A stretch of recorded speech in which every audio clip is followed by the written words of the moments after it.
Assalamualaikum warahmatullahi wabarakatuh. Selamat datang kembali dengan kami di channel Menjaga Muda. Oke teman-teman, di perjumpaan kali ini saya akan memberikan sebuah kisi-kisi dari materi soal anti radikalisme, yang mana soal ini merupakan salah satu rangkaian dari tes karakteristik pribadi teman-teman. Yang mana kisi-kisi ini saya dapatkan dari postingan salah satu media sosial yang banyak ditonton dan banyak dilihat oleh teman-teman para pejuang CPNS. Jadi di sini saya akan membagikan mengenai kisi-kisi materi dari soal anti radikalisme yang merupakan satu kesatuan dari tes karakteristik pribadi teman-teman. Jadi silahkan kalian tonton sampai habis, kalian simak, kalian pelajari dengan baik. Mengingat anti radikalisme ini merupakan soal baru dari rangkaian tes karakteristik pribadi seleksi CPNS atau seleksi kompetensi dasar CAT tahun ini. Oke, tak perlu berlama-lama lagi, langsung saja kita mulai videonya dari sekarang. Sebelum kita mulai, jangan lupa untuk klik tombol like terlebih dahulu, lalu klik tombol subscribe dan nyalakan lonceng notifikasinya agar kalian tidak ketinggalan konten-konten selanjutnya. Ya, jadi apa sih anti radikalisme itu? Menurut artinya sendiri, radikalisme adalah suatu paham yang menghendaki adanya perubahan atau pergantian atau penjebolan terhadap suatu sistem dari masyarakat sampai ke akarnya. Jadi ini intinya ingin merubah suatu sistem atau mengganti suatu sistem tersebut sampai ke akar-akarnya teman-teman. Dan menurut BNPT, radikalisme adalah suatu sikap yang mendambakan perubahan secara total dan bersifat revolusioner dengan menjungkir-balikan nilai-nilai yang ada secara drastis lewat kekerasan. Jadi intinya ingin mengganti suatu sistem dengan cara kekerasan.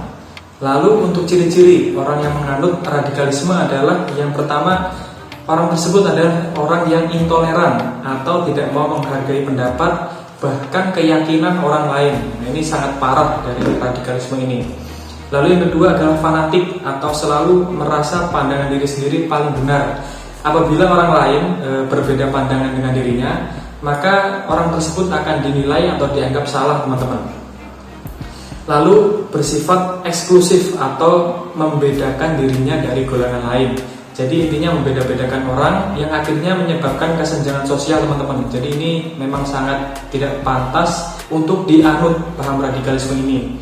Lalu yang keempat adalah evolusioner atau cenderung menggunakan kekerasannya dalam mencapai tujuan. Jadi orang ini jika ingin mencapai sesuatu atau ingin mendapatkan sesuatu, yang diutamakan adalah cara kekerasan teman-teman. Jadi ini tidak patut dicontoh atau tidak patut kalian anut paham radikalisme ini.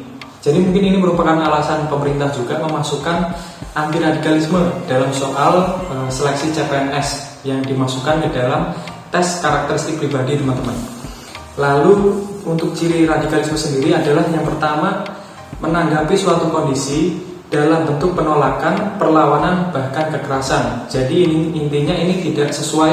Jika tidak sesuai dengan dirinya, maka dia akan melakukan penolakan, bahkan perlawanan sampai kekerasan teman-teman. Lalu yang kedua adalah melakukan penolakan dan menuntut perubahan drastis. Yang ketiga adalah memiliki keyakinan yang kuat terhadap apa yang dijalaninya. Jadi seperti sudah terdoktrin. Jadi orang yang sudah memiliki paham radikalisme ini agak sulit juga untuk dibuka pikirannya untuk kembali ke jalan yang benar, seperti itu. Lalu yang keempat adalah tidak ragu menggunakan kekerasan, ya, seperti yang di atas tadi yang sudah saya sebutkan.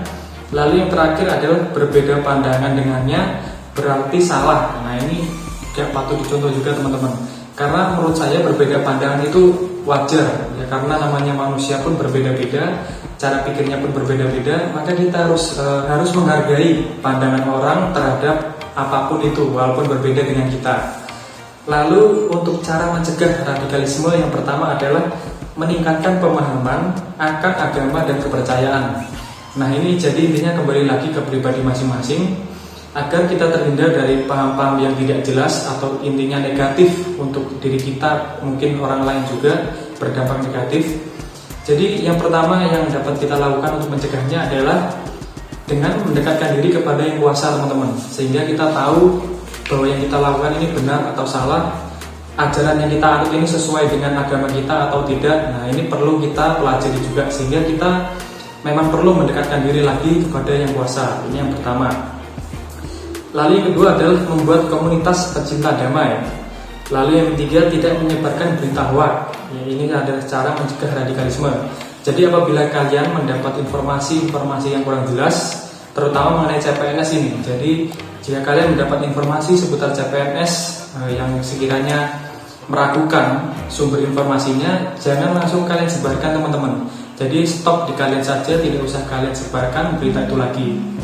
Lalu yang keempat adalah menjaga persatuan dan kesatuan NKRI. Nah, ini penting juga teman-teman. Jadi Indonesia ini memang terdiri dari bermacam-macam suku, budaya, adat, agama, dan lain-lain. Nah, jadi memang yang mempersatukan Indonesia ini adalah keanekaragaman ini teman-teman, yang membuat Indonesia bersatu. Jadi intinya kita saling menghargai, saling menghormati, maka nantinya akan terbentuk sebuah persatuan dan kesatuan karena saling toleransi antar umat beragama, antar adat, dan lain sebagainya. Lalu yang terakhir adalah meminimalkan kesenjangan sosial. Nah, ini intinya kita tidak boleh membeda-bedakan orang, entah itu orang kaya atau mungkin orang sederhana, mungkin dari kulit putih, kulit hitam, orang pintar, orang kurang pintar. Kita harus saling menghormati, saling menghargai, saling berangkulan untuk Indonesia yang lebih kuat, lebih bersatu lagi. Jadi mungkin itu sedikit informasi yang dapat saya berikan mengenai materi, kisi-kisi materi dari anti radikalisme teman-teman. Materi dari anti radikalisme yang merupakan bagian dari tes karakteristik pribadi Computer Assist Test atau CAT. Pesan dari saya adalah silahkan kalian mempersiapkan diri sebaik mungkin, banyak-banyak belajar, banyak-banyak berlatih soal dari sumber manapun teman-teman.